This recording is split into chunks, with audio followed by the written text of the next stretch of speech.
In the last video, we noted the relationship between the little horn of chapter 8 that comes out of one of the four notable horns, which are the four generals that arose out of the Grecian kingdom, and the vile person of chapter 11 that comes out of one of the four divisions of the Grecian kingdom, the king of the north.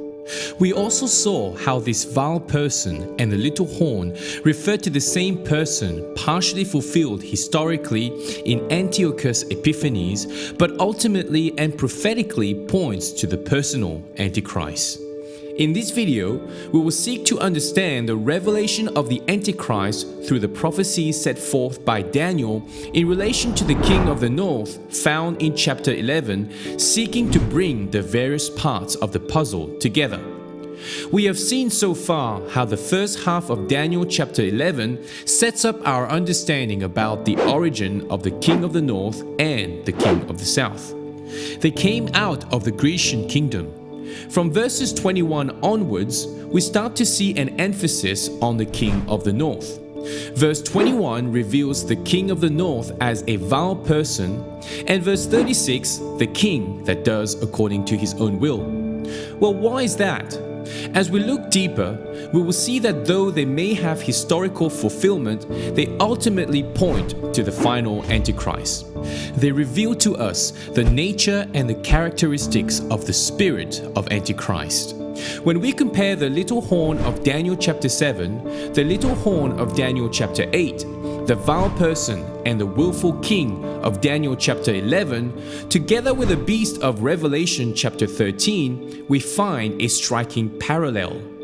Not only that, but the key in bringing them all together is found also in the time element mentioned in each one of them, which ultimately points to the end times. In Daniel chapter 7, we have the terrible beast, Rome, that has 10 horns, and out of the 10 arose a little horn, and uprooted 3 other horns. This little horn shall speak pompous words against the Most High, intend to change times and law, persecute and prevail against the saints for a time, times, and half a time.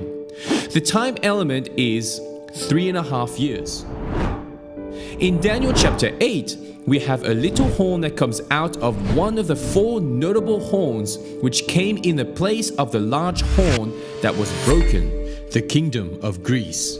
This little horn is seen to cast down some of the host, some of the stars, the place of God's sanctuary, and the truth to the ground. He is also seen to oppose and take away the daily sacrifices. The time element is given in verse 17. Understand, Son of Man, that the vision refers to the time of the end. And verse 19, Look, I am making known to you what shall happen in the latter time of the indignation, for at the appointed time the end shall be. In Daniel chapter 11, the vile person that comes out of the king of the north defiles the sanctuary fortress, takes away the daily sacrifices, places the abomination of desolation, and does wickedly against the covenant, and corrupts with flattery. The time element we note here is the appointed time.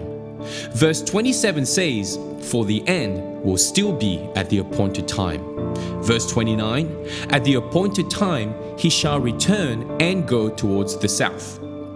And now in verse 36, we move on to the willful king of the north, who does according to his own will.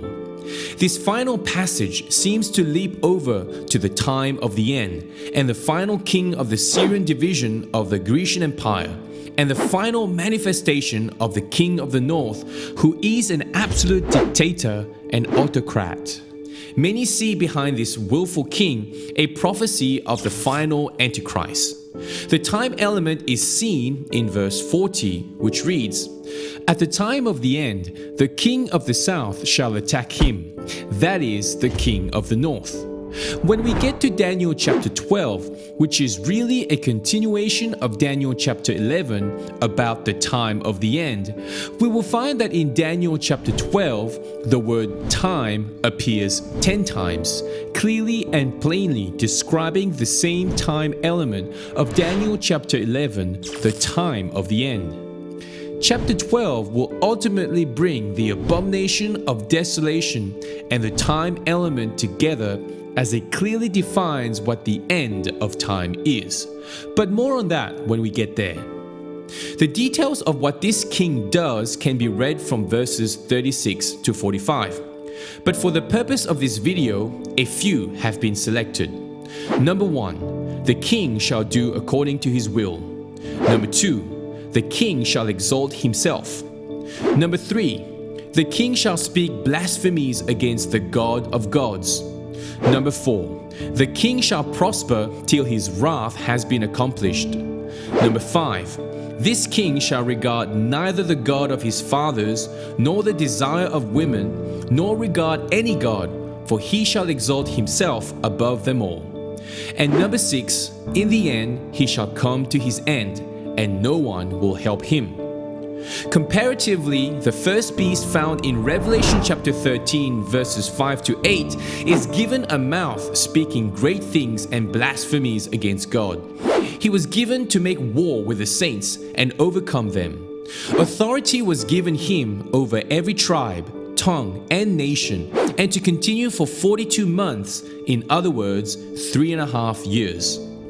We have seen thus far how the vile person and the willful king revealed in the King of the North give us great insight into end times events and the things that pertain to the Antichrist, and how he will defile God's temple and take away the daily sacrifices. But we are not without hope.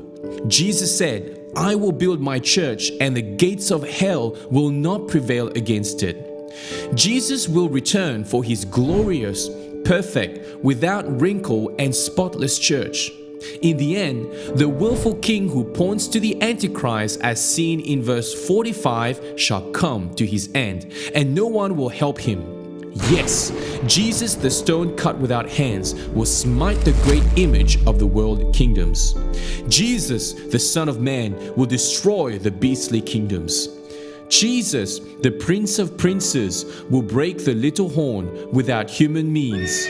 Behold, when the last trumpet shall finish sounding, the kingdom of this world will become the kingdom of our God and of his Christ. Let us come to Jesus as living stones and as living sacrifices, holy and acceptable to God, to be built as a spiritual house, a holy priesthood, to offer up spiritual sacrifices acceptable to God through Jesus Christ, which is our reasonable worship and service.